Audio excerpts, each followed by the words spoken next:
You see, it happened that, some time ago, my sister in law,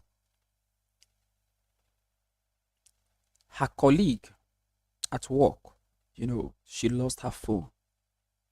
And when the person who snatched the phone away, they snatched the phone away, and, she was reluctant in a way on the basis that, she was not quick to retrieving the line or the SIM card of the mobile phone. So she just thought that maybe it was just the phone that this individual was actually after.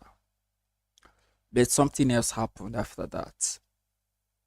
I think after about 3 weeks or thereabout, she went to the bank to withdraw some cash, and she was told that, uh, her entire bank account has been emptied, that the transaction was done electronically, and her SIM card was what was used to authenticate this transaction.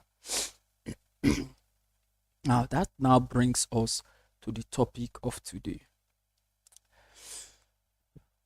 We are now in an electronic era, or a digital era, or ICT. ICT, there's a serious proliferation of ICT or tech showering and, covering the entire space of each and every area and ramification of our lives. Now, what actually made this woman to experience this kind of thing? I'll tell you two reasons here.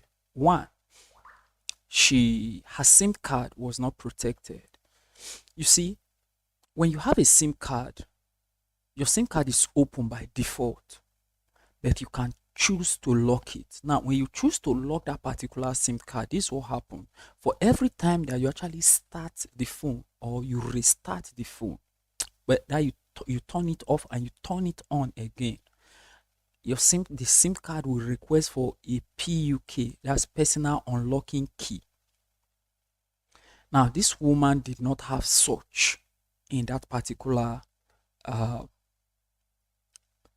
that particular SIM card of hers that was inside that phone that was stolen. So the people who stole it, they carefully calculated that it is possible that this SIM card of hers that was inside the phone is possibly linked to her bank account.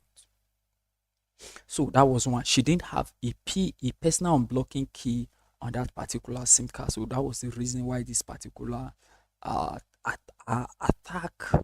and theft was just really what made possible. So that's one. Then two, she was not smart enough, or there were no kind of restriction in her bank account. Let me give an instance. Where I am from, there is an option to restrict your account from moving a particular amount of money a day or during a particular duration, especially if the transactions are flowing, consecutively.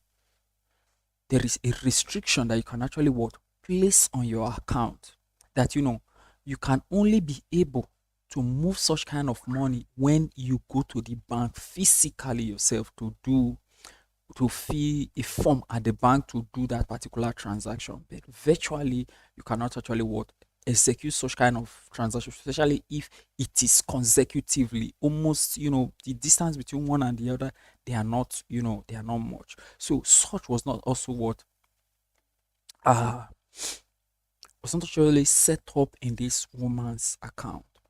Now, before you know, before you actually, maybe you might be thinking that what the money that left this woman's account, maybe in case you are thinking it's just peanuts. We're talking about somebody who is getting close to the rank of a director. The equivalent of a director was what this woman was getting close to in her career. I don't want to mention the name of the career, but you should know what it means to becoming gradually very close to being a director in the civil service, because she was working in the civil service. So you should know what it means. And this is somebody whom, she happened to be a widow. All her children, they are all grown up. So those children of hers has are also, sending her money.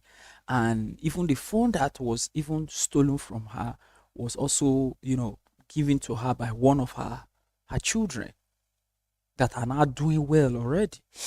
You understand? So this is somebody that, a good amount of money was what, these people actually what went away with. Now, if you happen to be an individual and you're having a mobile phone, irrespective of where you are in the world, SIM card are one of the big targets of these bad guys. So they target your phone and your SIM card. That's what they go for, because they know that with your SIM card, a lot of things can be linked to your SIM card, and they can execute a lot of several kind of fraud or theft using your SIM card and all of that, and they will succeed. But if it happened that maybe this woman has locked that particular SIM card, what it does that for every time you on that particular phone, the SIM card becomes useless, irrespective of the phone that you actually would place the SIM card into. So you won't be able to use it. You understand?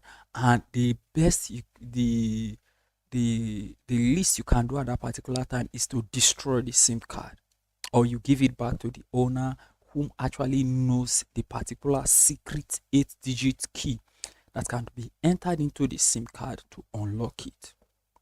You understand? So it is based on this that I'm actually inviting you for our beginner cybersecurity class that is coming up in March, April 2026. What we're going to be learning the very basics of cybersecurity, how to secure accounts, how to secure software, how to secure data, how to secure systems, and also how to preserve your privacy. See, the cost of this class is going to be $100, and we're just looking at having just 50 students. So for you to actually join the class, you can view make your payment through the link that is in comment section, and I'm expecting to see you. We're going to be learning how to protect ourselves from, let me use the word, the good guys in quotes.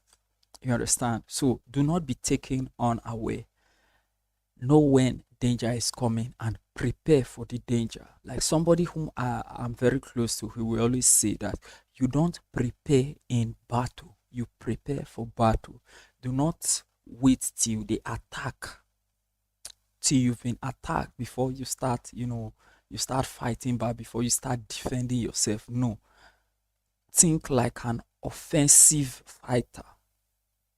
Think like an attacker. So when you think like an attacker, you'll be able to intercept any attack even before it happens. And if it eventually happens, the effect becomes very minimal. This is BlueCap Cybersecurity. Do you want to like this video? And I will talk to you in the next one.